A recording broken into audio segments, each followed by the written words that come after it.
बच्चों, प्लेसेंटेशन का हम अगला चैप्टर आज पढ़ने जा रहे हैं। पिछले चैप्टर्स में हमने पढ़ा प्लेसेंटा के बारे में।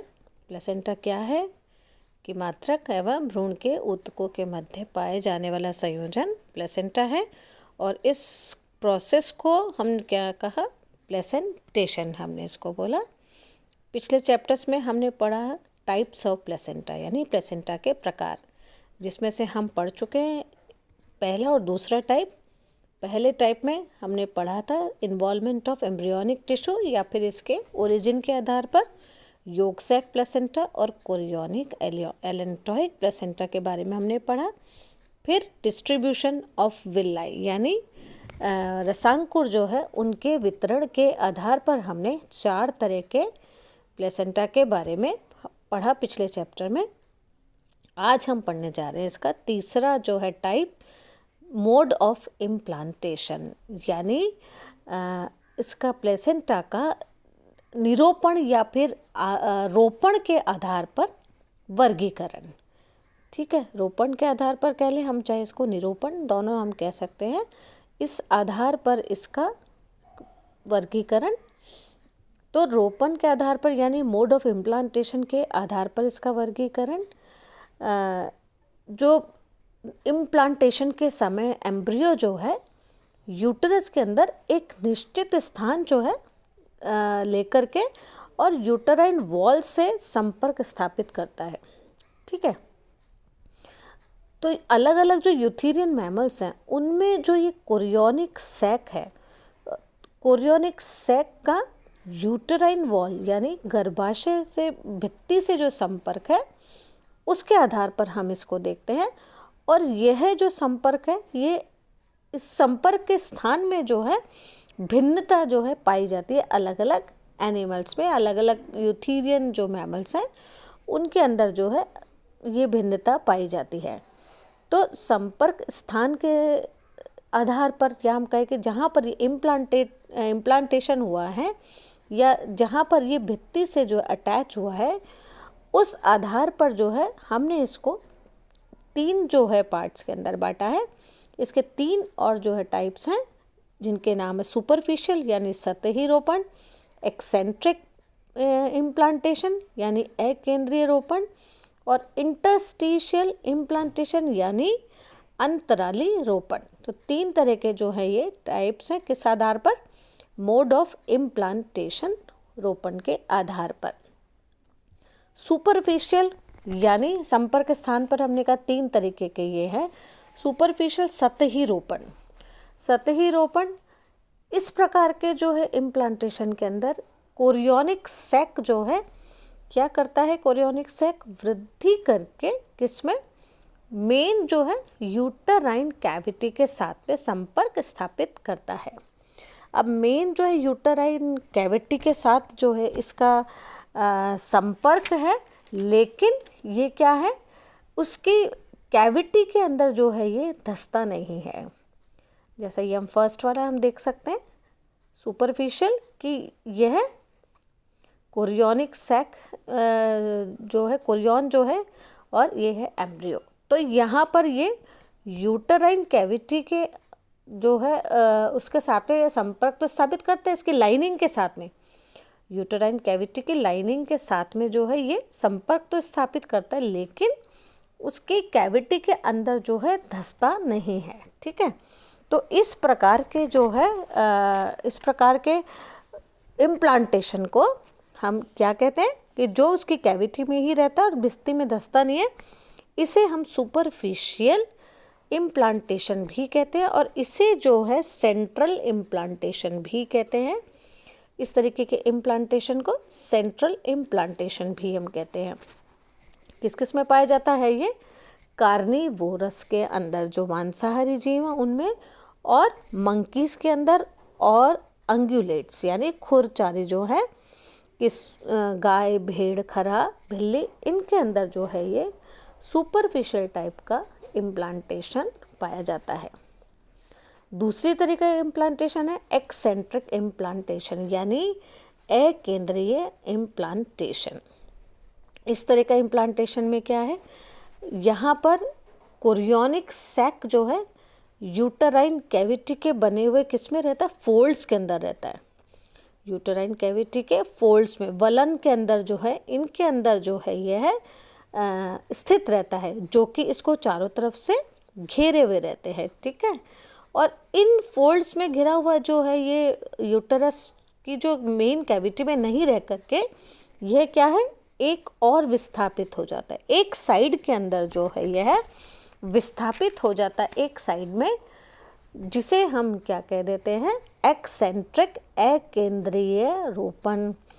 मानी केंद्र के नहीं के मतलब केंद्र में नहीं होकर के यह एक वलन या फिर एक जो है गुहा में जो है कैविटी के अंदर स्थापित रहता है, जिसे हमने कहा अकेंद्रीय रोपण या एक्सेंट्रिक इम्प्लांटेशन। और ये किस में पाया जाता है, ये पाया जाता है रैट के अंदर, चूहे के अंदर और स्क्विरल के अंदर। स्क्विरल गिलहरी के अंदर जो है इस तरीके का एक्सेंट्रिक इम्प्लांटेशन पाया जाता है।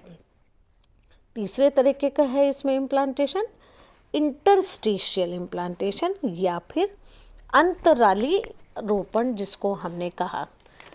यहाँ पर क्या है, कोरियन सेक जो है, इसमें कोरियन सेक जो है यहाँ पे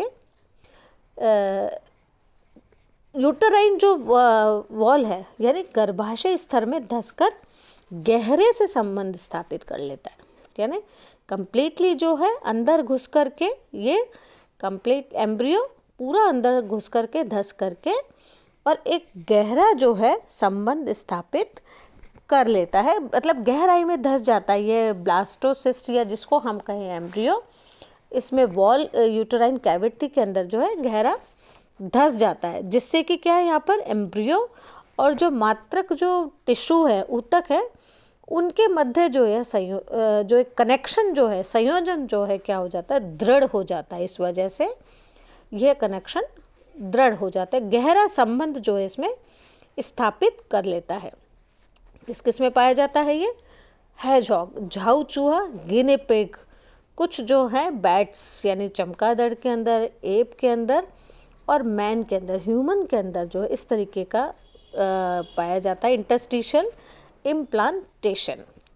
तो ये हमारे इम्प्लांटेशन किसके उस आधार पर हुआ, रोपण के आधार पर इम्प्लांटेशन। 3 तरीके के हमने पढ़े। अब नेक्स्ट जो है हमारा डी जो है, चौथा जो टाइप है वो है relationship of villi with the uterine wall, यानी घनिष्ठता के आधार पर जो है प्लेसेंटा कैसा होता है। 3 तरीके के इसमें भी प्लेसेंटा है, पाती प्लेसेंटा यानी डेसिडुएट प्लेसेंटा, नॉन डेसिडुएट यानी प्रपाती और कॉन्ट्रा डेसिडुएट जिसको हमने क्या कहा, विपरीत पाती प्लेसेंटा। तो एम्ब्रियो और जो मैटरनल टिश्यू है यानी भ्रूण और जो मात्रक ऊतक है उनके बीच जो है इंटीमेसी है, घनिष्ठता का जो स्तर है वो भी जो है अलग अलग जो यूथेरियन जो मैमल्स हैं हमारे उनमें एक जैसा नहीं होता।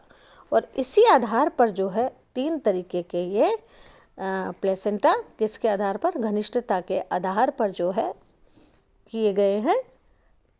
पहला क्या है, डेसिडुएट प्लेसेंटा। डेसिडुएट प्लेसेंटा यानी जिसको हमने क्या कहा, पाती प्लेसेंटा। इस प्रकार का जो प्लेसेंटा है इसमें क्या है, रसांकुर यानी विलाई जो है इस प्रकार के प्लेसेंटा के अंदर, तो मैटरनल और जो ये भ्रूणीय ऊतक जो है इनके मध्य जो है क्या है, इंटीमेसी जो है इंक्रीज हो जाती है, इनके मध्य जो घनिष्ठता जो है वो अधिक जो है, अधिक संबंध इनके बीच में हो जाता है, अधिक घनिष्ठ जो है संबंध जो है इन दोनों के बीच में हो जाता है, मैटरनल और फीटल जो है टिश्यू के अंदर। तो उससे क्या होता है कि जब ये जो कनेक्शन हो जाता है तो जो बच्चे के जन्म के समय यानी डिलीवरी के टाइम जो है यूटेरस का जो है कुछ म्यूकस आवरण भी जो है वो बाहर आ जाता है, ठीक है। डिलीवरी बच्चे के जन्म के समय म्यूकस मेम्ब्रेन या म्यूकस आवरण जो है यूटेराइन वॉल की वो भी जो है बाहर आ जाती है उस वक्त, जिसे हम क्या कह देते हैं, डेसिडुआ हम उसको कहते हैं। तो ऐसे उसको हम क्या कह देते हैं, पाती प्लेसेंटा या डेसिडुएट प्लेसेंटा, जिसका मतलब होता है कि whose maternal part is shared with delivery, यानी जिसका जन्म के समय जो है कुछ मैटरनल पार्ट भी बाहर है, उसको हम कह देते हैं डेसिडुएट प्लेसेंटा या पाती प्लेसेंटा। और यह जो है किस में पाया जाता है, हायर यूथेरियन मैमल्स के अंदर, जो उच्च जो यूथेरियन जो मैमल्स हैं, मैन, मंकीज, बैट्स, बिल्ली, चमगादड़, डॉग्स, प्राइमेट्स और रोडेंट्स के अंदर जो है इस तरीके का प्लेसेंटा पाया जाता है। इसे जो है हम ट्रू प्लेसेंटा भी कहते हैं। डेसिडुएट प्लेसेंटा को हम ट्रू प्लेसेंटा भी कहते हैं।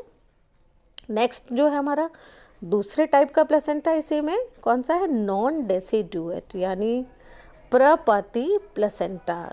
यहाँ पर क्या है प्रपाती प्लेसेंटा के अंदर, यहाँ पर ये जो विल्लाई है, ठीक है, इसमें जो है थोड़ा सा हम क्या सुपरफिशियल टाइप का जो है ये प्लेसेंटा होता है। और इसमें एलेंटॉइक जो रसांकुर है, यानी विल्लाई जो है वो लूजली यूनाइटेड रहते हैं किसके साथ में, यूटराइन वॉल के साथ में जो है ये लूजली यानी थोड़ा सा ढीले जो है रूप में एक दूसरे के साथ में कनेक्टेड रहते हैं ये। तो इनमें यूटराइन वॉल के साथ दृढ़ जो है संयोजन नहीं होता जैसे कि उसमें डेसिडुएट में होता है। तो उससे क्या है, यहाँ पर उस समय किस समय, जन्म के समय जो है यहाँ पर आराम से जो है ये विल्लाई जो है आसानी से जो है यूटेरस की उससे क्रिप्ट से जो है सेपरेट हो जाते हैं, ठीक है, क्योंकि ज़्यादा जो है ना दृढ़ रूप से नहीं जुड़े हुए रहते, इसलिए उस समय जन्म के समय जो है इजीली जो है ये सेपरेशन हो जाता है किसका, मैटरनल और फेटल टिश्यूज़ का। और उस समय कोई ब्लीडिंग नहीं होती, यानी किसी तरह का कोई रक्तस्राव जो है उस समय इस टाइप के प्लेसेंटा के अंदर जो है नहीं होता, यानी बिना किसी रक्तस्रावन के या बिना कोई क्षति पहुंचाए जो है आराम से जो है बाहर आ जाते हैं इसमें।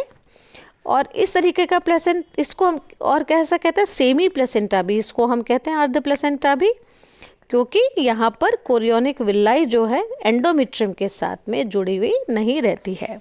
इसके एग्जाम्पल्स क्या है, पिग्स हैं, कैटल्स हैं, ठीक है, सुअर है और मवेशी हैं, जिनके अंदर इस टाइप का प्लेसेंटा पाया जाता है। तीसरे तरीके का प्लेसेंटा है कौन सा हमारा, कॉन्ट्रा डेसिडुएट यानी विपरीत पाती प्लेसेंटा। ये जो विपरीत पाती प्लेसेंटा है ये कैसा है, इस थोड़ा सा एक रूपांतरित जो है प्रकार का जो है प्लेसेंटा है, जिसमें जो प्लेसेंटा का जो मैटरनल पार्ट है, मैटरनल पार्ट के साथ साथ जो है इसमें फीटल पोर्शन भी जो है वो भी इसके अंदर उसकी भी जो है क्षति हो जाती है, जिसको हम कहते हैं क्षय हो जाता है, मात्रक भाग का और फीटल पार्ट का, भ्रूणीय भाग का भी जो है कुछ क्षति हो जाती है। और वो जो है इनके जो टिश्यूज़ का जो क्षति होती है, वो जो मदर की जो ल्यूकोसाइट्स है, मैटरनल जो है ल्यूकोसाइट्स है, उसके द्वारा जो है इनका अवशोषण हो जाता है, ठीक है, यानी कि मात्रक जो श्वेताणु हैं उनके द्वारा जो है ये जो क्षति जो होती है टिश्यूज़ की, उनका जो है अवशोषण हो जाता है, जिसको हम क्या कहते हैं, विपरीत पाती या कॉन्ट्रा डेसिडुएट प्लेसेंटा।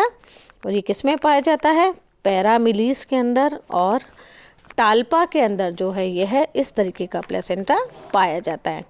तो ये हमने चौथे प्रकार का प्लेसेंटा कंप्लीट किया, चौथे टाइप्स का प्लेसेंटा। नेक्स्ट जो है हमारी उसमें हम लास्ट प्लेसेंट टाइप पढ़ेंगे।